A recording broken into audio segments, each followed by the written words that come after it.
Nosso evangelho hoje é Mateus 9, de 14 a 15. Naquele tempo, os discípulos de João aproximaram-se de Jesus e perguntaram: por que razão nós e os fariseus praticamos jejuns, mas os teus discípulos não? Disse-lhes Jesus: por acaso os amigos do noivo podem estar de luto enquanto o noivo está com eles?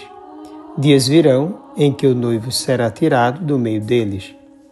Então, sim, eles jejuarão.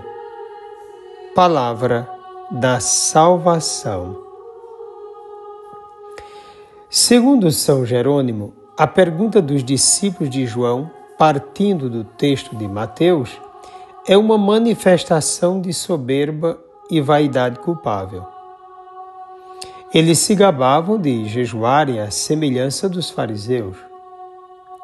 O evangelista Marcos, por sua vez, coloca a questão nos lábios de outros ali presentes, como o faz explicitamente o evangelista Lucas.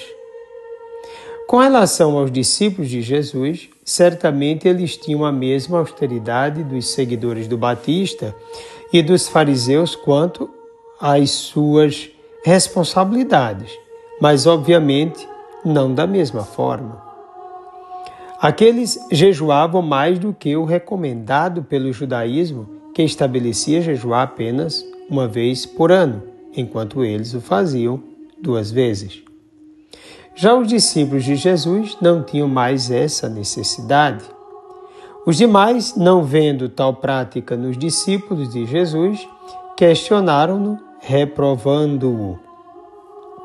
Eles estavam tão concentrados na observância penitencial ao ponto de não perceberem a visita de Deus, a presença do dom salvífico.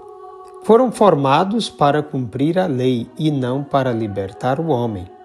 Se bem que alguém pode perguntar, mas cumprir a lei não significa libertação?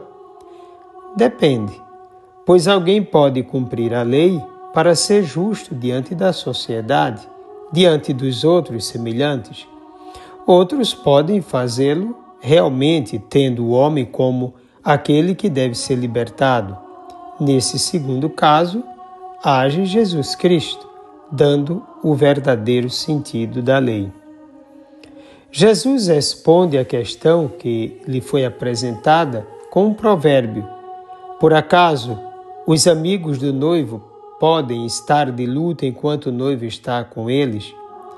A presença do noivo, que é aqui Jesus Cristo, é sinal de alegria, pois significa a presença do reino de Deus entre os homens. Significa também que chegou a salvação, o tempo de libertação para todos os que abraçarem essa novidade. Além disso, comparando-se a um noivo, Jesus revela o caráter esponsal de sua relação com a igreja, a esposa, da qual ele é a cabeça. O jejum não é rejeitado por Jesus, mas colocado no seu devido tempo, na hora exata, no momento oportuno. Dias virão em que o noivo será tirado do meio deles.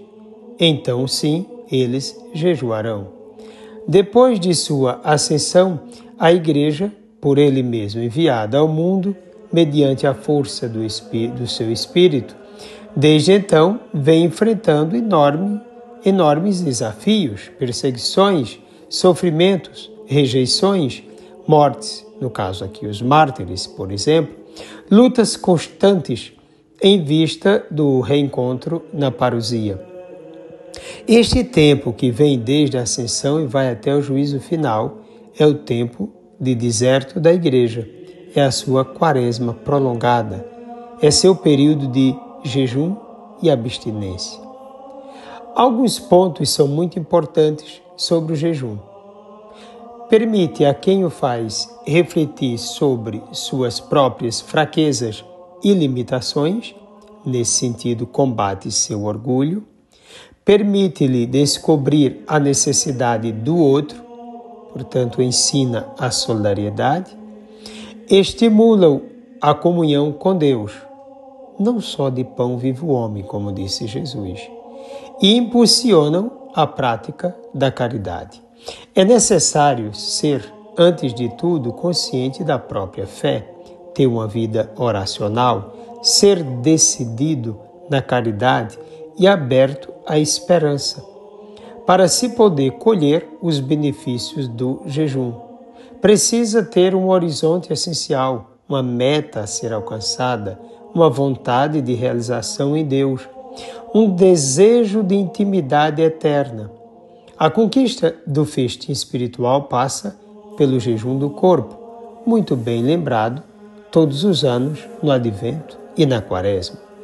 Além disso, como ensina Santo Atanásio, há também o jejum da alma, que se alimenta ou de virtudes ou de vícios, do pão do céu ou do próprio diabo.